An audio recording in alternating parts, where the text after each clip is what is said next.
Hi guys, welcome back to Click Video Mag. This episode of Lensday Wednesday is focusing specifically on the 50mm f1.2 RF lens.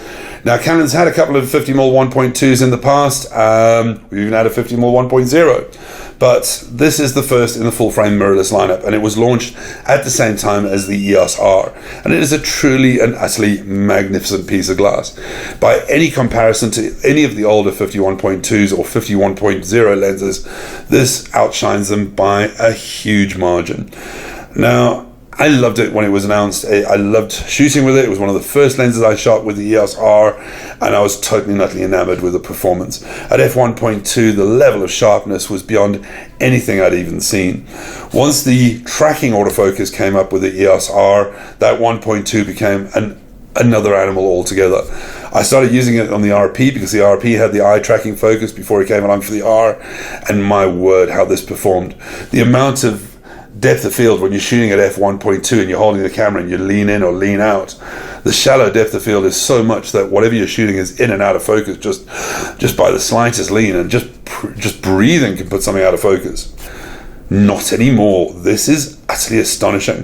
The best thing for us was before it actually started shipping, before it actually started selling in big quantities, the guys at lensrental.com in the US wrote a blog about this lens and how they did a strip down.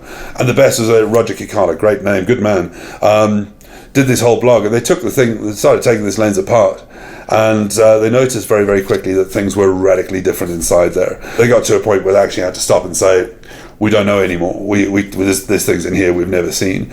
And that blog alone, when I read those comments, when I saw that little video of the strip down of this particular lens, made me believe a hell of a lot more than I ever did in what Canon was thinking with the RF mount. We launched a new lens system. We launched a new lens bayonet. EOS R was purely a camera to see how good and how amazing these things are. And it goes back to that sensor on the EOS R being the same as a 5D4. Canon did that deliberately so you could actually get a benchmark. 5D4 with the old EF 51.2, EOS R with the new RF 51.2. Because the sensors were practically identical, you could see where all the performance came from, and it was all from there.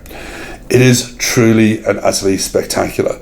It's eclipsed only by, sorry to say, the RF 85 1.2. But if 50mm is your focal length of choice and you want the absolute pinnacle of performance, you cannot do better than this. And yes, there's going to be some interesting designs out there from competitors. I hear rumors of a sub f1 type of lens, be interesting to see.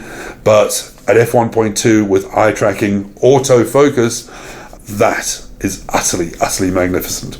Comes at a hefty price, make no mistake, but it is worth every single cent, and it will pay for itself hand over fist. I love this lens, and it is something that I've never really had in my arsenal in the EF mount, but with the EOS R, it's always in my bag. What an absolute pleasure. As always, thanks for watching.